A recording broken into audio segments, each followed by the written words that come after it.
on vient de semer du maïs dans de l'argile.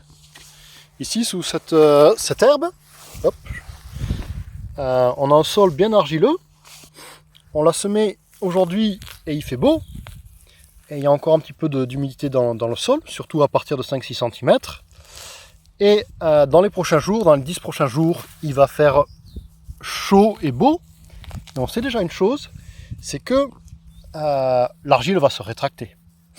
Et ça veut dire quelque part que dans quelques jours, le sillon va s'ouvrir, va se réouvrir et il va se réouvrir.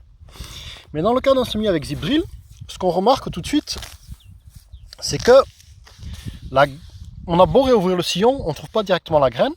C'est parce que la graine est dans de la terre fine que le soc effrite.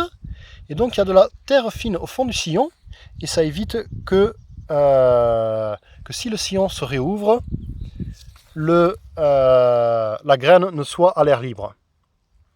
Et donc la graine est placée dans cette terre meuble, on va dire. Et donc ne sera pas exposée au sec.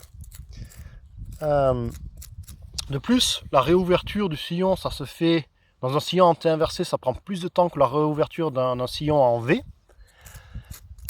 Et dans 4-5 jours, la graine aura déjà pris l'humidité, aura commencé à germer, et on a peu de chances d'avoir vraiment des problèmes à ce niveau. Mais comme vous le voyez, il y a quand même pas mal de terre fine dans ce sillon, et donc la graine est bien protégée. Ici, dans ce cas, on a semé à 6 cm de profond. L'herbe a déjà absorbé pas mal d'humidité. Et donc, il fallait semer au-dessous de 4-5 cm pour être au frais. Donc, on a semé à 6. L'herbe a été tuée au glyphosate, dévitalisée. Et le maïs devrait sortir rapidement. Merci.